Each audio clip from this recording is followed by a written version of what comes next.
Astăzi o să vorbim despre caderea comunistului în România.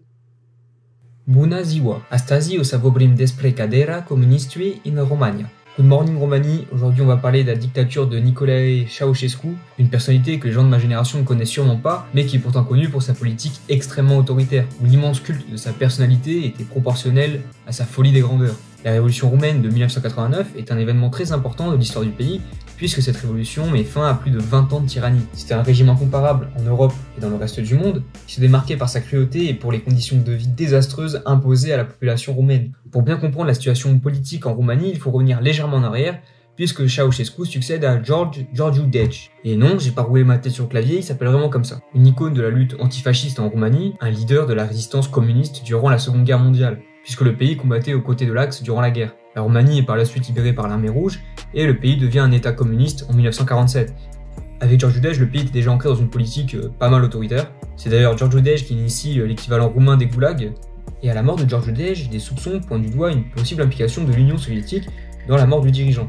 Nicolae Ceausescu, qu'on surnomme le conducateur ou encore le génie des Carpates, accède alors à la tête de la Roumanie en 1965. Et je vous rappelle, à cette époque, on est en plein milieu de la guerre froide.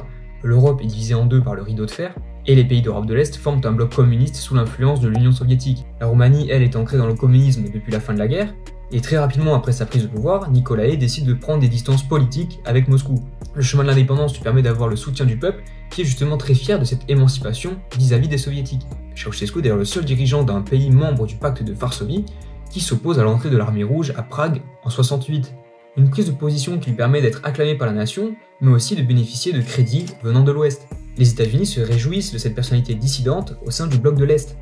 Et la Roumanie va connaître un essor économique durant les années 70, grâce justement à ce soutien économique des États-Unis, qui considèrent le dirigeant comme un possible allié contre l'Union soviétique. Mais très vite, le leader roumain part complètement en couille. La Roumanie était déjà un pays assez sévère, mais Nicolae entame une dérive encore plus autoritaire. Maintenant, on va rentrer dans le vif du sujet puisque je vais vous présenter son régime et vous allez de suite comprendre pourquoi la vie quotidienne en Roumanie tient plus de la survie qu'autre chose. Avec sa prise de fonction, Nicolae engage la Roumanie dans une politique de grands chantiers. Il veut développer massivement le secteur industriel roumain et construire des infrastructures importantes. Sauf qu'avec ses actions, la dette du pays, elle explose. L'investissement n'est pas du tout rentable à cause de la gestion énergétique qui est désastreuse. Dans les années 70, Ceausescu fait des visites d'État en Chine et en Corée du Nord, et il va être pris d'admiration par l'accueil extraordinaire des régimes communistes asiatiques, notamment celui de Kim Il-sung. On suppose que ce sont ces voyages en Asie qui ont influencé sa politique autoritaire, puisque à son retour, elle commence à renforcer la répression et organise des rassemblements populaires pour célébrer les bienfaits de sa politique exemplaire. Le culte de sa personnalité se retrouve dans chaque aspect de la société roumaine. C'est quelque chose d'assez commun dans la dictature, mais en Roumanie, ça atteint un sacré niveau quand même.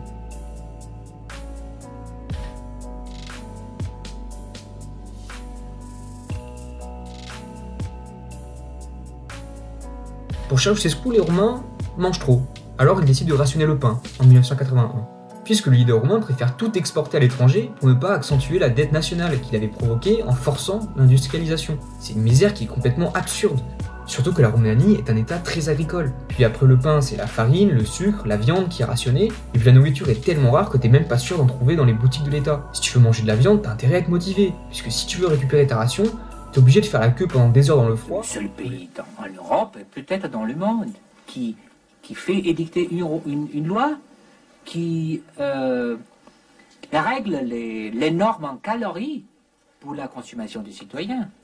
C'est absurde. C'est une loi qui administre, qui gère la misère. Ça, c'est incroyable. C'est la misère, et puis moi, le président vient et justifie la misère. La misère est nécessaire et scientifique et devient loi. La misère comme loi. Pour l'électricité, c'est la même chose. Pas de chauffage ni de frigo dans les foyers, qu'une seule ampoule par pièce autorisée avec un maximum de 40 watts, c'est quand même assez délirant d'en arriver là. Pendant les vacances, les lycéens, les étudiants sont forcés de participer à des travaux d'intérêt généraux, et tout ça le ventre vide. Le type est insensible à la souffrance de son peuple, il était tout simplement inhumain. La vie est tellement misérable en Roumanie que la population s'emploie à des petits trafics. Les cigarettes et la nourriture deviennent des monnaies parallèles. Vous connaissez tous ce cliché sur les Roumains comme quoi ce sont des voleurs. Eh bien, pendant l'ère Ceausescu, c'est limite une nécessité. Le vol devient quelque chose de commun. Vous avez probablement déjà entendu parler de la politique de l'enfant unique en Chine. Eh bien, en Roumanie, c'est le contraire. Nicolae veut peupler la Roumanie puisque l'industrialisation du pays nécessite énormément de main-d'œuvre. Il mène une politique nataliste assez énervée. Ça vous paraît dingue, mais il instaure des lois incitant des femmes à avoir au moins 5 enfants sous peine de représailles. Quand on voit qu'en même temps, il y a une politique de police gynécologique qui a été instaurée en 1984, l'obligation pour chaque femme d'avoir au moins 4 enfants. 5 5 maintenant. C'est écrit, c'est un nouveau décret, 5. 5 maintenant, voilà. C'est obligatoire. En 1984, c'était obligatoire. Et on instaurait... C'est pas dénué d'importance, ça, il y a 5 maintenant. Il faut le dire, il y a 5 enfants obligatoires. Et il y a des contrôles dans toutes les usines, dans toutes les fabriques où travaillent les femmes. Les écoles... Chaque mois. Ça consiste dans le fait qu'au moment où on a vu que qu'une femme est enceinte, elle est enregistrée, suivie et bien sûr qu'elle ne peut pas avorter. Je peux vous dire autre chose. D'après les statistiques officielles, on a pu constater qu'à partir du début des années 80, l'espérance de vie en Roumanie est en baisse, ce qui est un phénomène démographique unique. Ça n'intervient qu'en période de guerre, normalement, dans un pays. Les procédures de divorce sont taxées et représentent l'équivalent de plusieurs mois de salaire, pour décourager les ruptures et maximiser la natalité. Encore plus surprenant, les célibataires sont taxés pour justement les inciter à fonder une famille et percevoir des allocations grâce à leurs enfants. Ah bon, à ce stade, ça devient un peu n'importe quoi parce que ça ressemble limite à un programme de fidélité. Au bout du 3e enfant, t'avais accès plus facilement aux soins médicaux et t'avais un bonus de 1000 lei. Enfin, c'est quoi ce merdier? Et je vous jure que c'est pas une blague, j'avais du mal à y croire tellement c'était gros, mais c'est bel et bien vrai. Et ça explique aussi le nombre impressionnant d'orphelinats et d'abandons dans le pays. C'était tellement fréquent d'abandonner son enfant en Roumanie que c'était quelque chose de banal sous Ceausescu. Aussi, un point très important dont j'ai pas parlé jusqu'à présent, mais en Roumanie, la police politique, elle est partout. La Securitate met sur écoute les civils et traque tous ceux qui montrent le moindre signe de dissidence. Personne n'ose s'opposer publiquement. Tout acte d'opposition se conclut soit par la mort, la torture ou l'emprisonnement. Du coup, ça refroidit tout le monde. En soi, la police politique ne possède pas énormément d'effectifs, mais sa réputation est tellement terrifiante que tout le monde se formate au point de vue du régime par peur de disparaître dans un goulag. La population est contrainte d'accepter la dictature et ses lois inhumaines. Organiser un mouvement civil d'opposition est impossible. La terreur qu'exerce Ceausescu est juste immense et dissuade de toute initiative de révolte. En tant que dictateur, Nicolae réalise le classique de tous les dictateurs, puisqu'il décide de rebâtir la capitale à son image. Et il en a plus rien à foutre s'il doit raser des bâtiments religieux, des bâtiments historiques ou des maisons de bourgeois, et ben absolument rien va le freiner. Ni les architectes, les politiques ou les patriarches peuvent le contraindre, puisque sinon, t'as une possibilité de faire un petit voyage d'affaires au goulag. Pour compléter le kit ultime de la dictature, il se fait bâtir un palais. Quand je dis palais, c'est limite ridicule, parce que là, il se fait construire un bâtiment stratosphérique. Le bâtiment fait 350 000 m², 1100 pièces réparties sur 12 étages. C'est encore aujourd'hui l'un des bâtiments les plus grandeurs. Pour vous dire, je me sens comme un roi dans mon 19 m², mais là c'est carrément abusé. Surtout qu'on est en Roumanie, bordel, c'est quoi son problème sérieusement? Enfin bref, c'est même plus de la démesure à ce niveau-là, il est complètement matrixé. Son image de chef d'état fabuleux n'est évidemment que de la propagande, absolument tout le monde lui fait croire qu'il est le meilleur et que tout va bien, le peuple lui sourit par peur d'être confronté à la Securitate, mais tout le monde crève de faim en Roumanie. Du point de vue de Nicolae, tout le porte à croire qu'il est le héros de la nation, alors que tout n'est qu'une illusion pour satisfaire le despote, qui lui-même semble assez fou pour croire à ce récit imaginaire. J'aimerais aussi faire une petite parenthèse sur Elena Ceausescu, la femme de Nicolae, qui occupe une place particulière dans la dictature.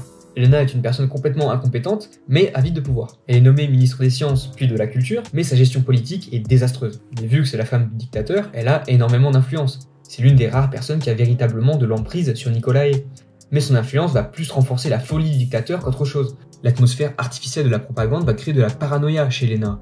Elle craint un renversement du régime par les membres du parti qui sont proches de son mari. Une méfiance qu'elle va transmettre à Nicolae, qui jusqu'à présent ne tirait que du positif de cette propagande orchestrée par le comité central, qui tient véritablement les ficelles de la dictature. Au sein de la population, la colère est bien présente, mais elle ne s'exprime pas. La colère grandit de jour en jour et laisse présager une explosion monumentale à la hauteur de la cruauté de Ceausescu. Parmi les opposants dictateurs, on retrouve évidemment des Roumains, issus de toutes les couches de la société civile, mais aussi beaucoup de gens qui appartiennent à la minorité hongroise présente en Transylvanie. Les Allemands et les Hongrois qui peuplent la Roumanie sont des minorités discriminées, certains sont même déportés de force sous la dictature. Alors, petite parenthèse historique qui permet de comprendre pourquoi les Hongrois détestent les Roumains. À la fin de la Première Guerre mondiale, l'Empire austro-hongrois est démantelé par les gagnants de la Première Guerre mondiale.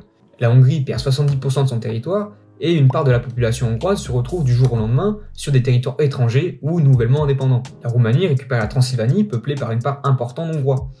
Et ce traité est un traumatisme pour la Hongrie. C'est ce qui est à l'origine des tensions entre les deux pays qui revendiquent tous deux la Transylvanie. Et bref, revenons dans les années 80, les communautés hongroises qui possèdent moins de droits sont alors prêts à s'associer malgré les tensions communautaires dans l'objectif commun de faire tomber Ceausescu. Et pour y arriver, ils vont recevoir l'aide de services secrets occidentaux. La CIA parvient à créer des réseaux rebelles qui mettent en relation des civils et des intellectuels pour justement donner de la crédibilité à l'opposition avec des personnalités civiles influentes.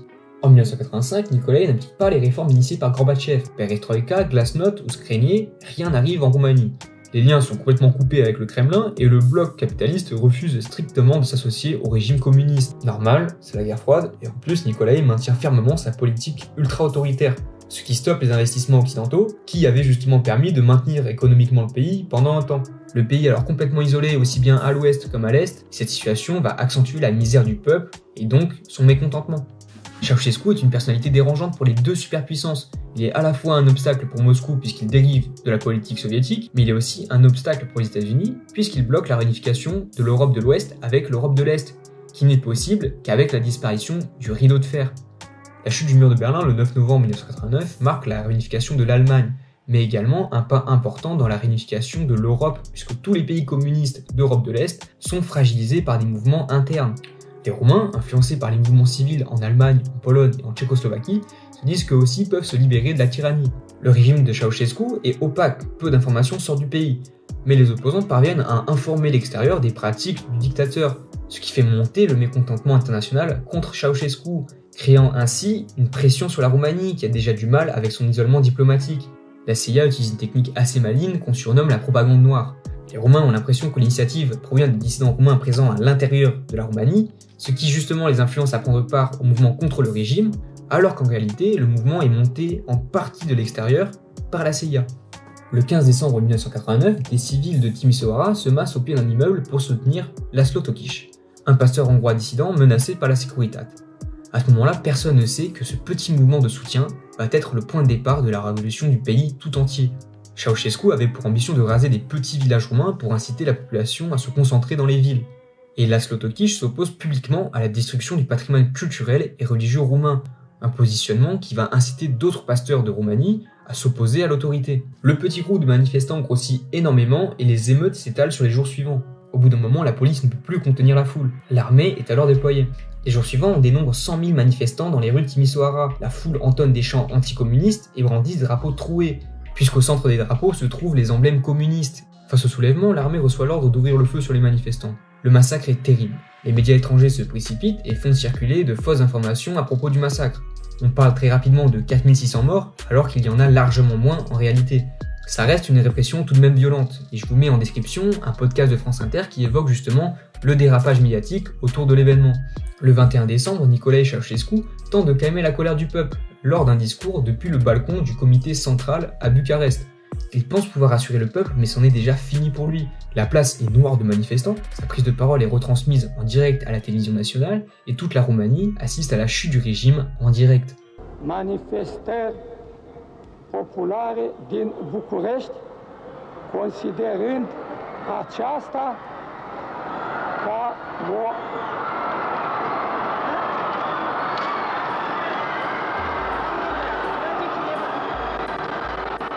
Nicolae ne parvient pas à s'exprimer face à la huée générale, il pensait pouvoir s'en sortir mais réalise l'ampleur du désastre et se met à paniquer.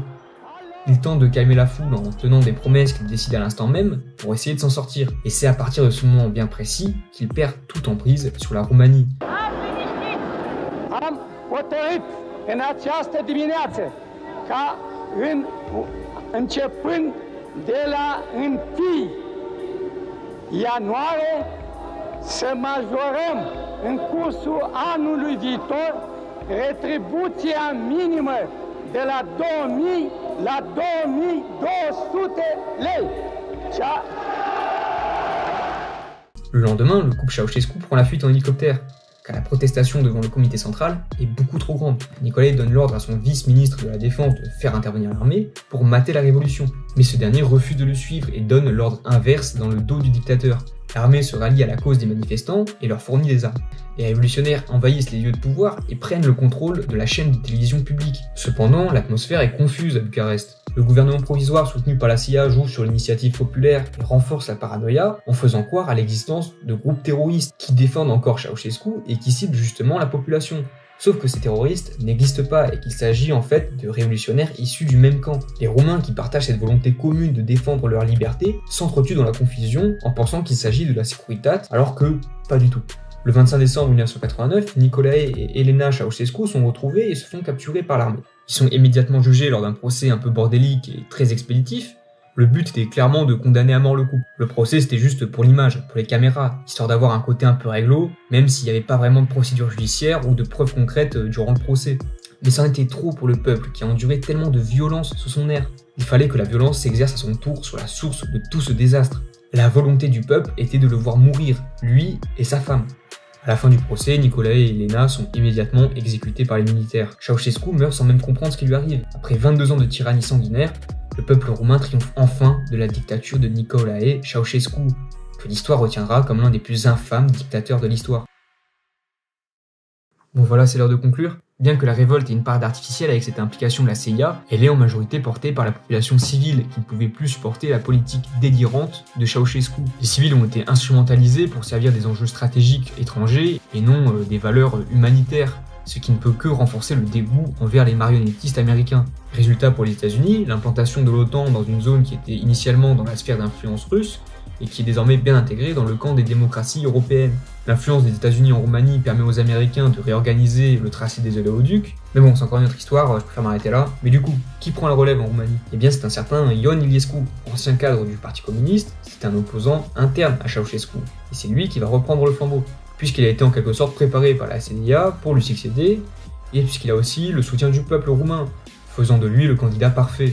Sous sa présidence, le pays entame sa transition démocratique, ce qui représente une véritable réussite pour le peuple qui peut pleinement profiter des libertés que la dictature avait pendant si longtemps restreintes. En bref, c'était tout concernant la révolution roumaine. J'espère que vous avez apprécié la vidéo. N'hésitez pas à donner votre avis en commentaire ou à mettre un like pour me soutenir. Abonnez-vous pour plus de contenu. Voilà, c'était tout. Salut les gars.